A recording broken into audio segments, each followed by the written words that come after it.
भी एसआर भाई की तरह वीडियो बनाना चाहते हो परंतु साउंड इफेक्ट नहीं है, उनकी वीडियो साउंड इफेक्ट की वजह से वायरल होती है।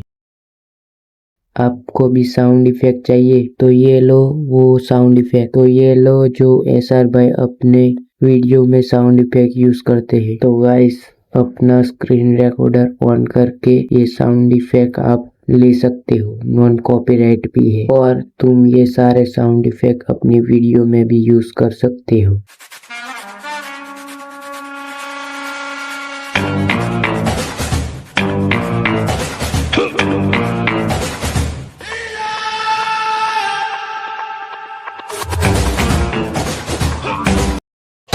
Passeggio tutta sola per le strade, guardando attentamente i monumenti, la classica straniera con un'aria strana che gira stanca tutta la città.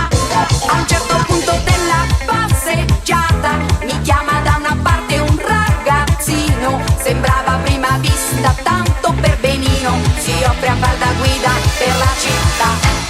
Pedro, Pedro, Pedro, Pedro, Pedro, praticamente il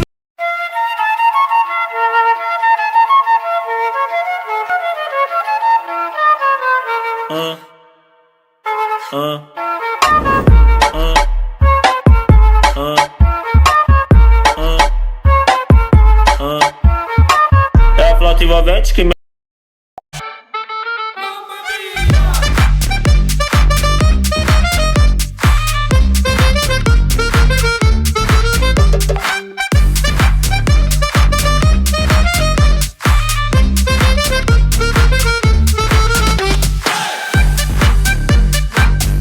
हमारे भाई को याद से सब्सक्राइब कर लेना और एसआर भाई की तरह एडिटिंग वीडियो और नॉलेज वाली वीडियो चाहिए तो कमेंट में ट्यूटोरियल लिख देना, मैं कुछ दिनों में अपलोड कर दूंगा।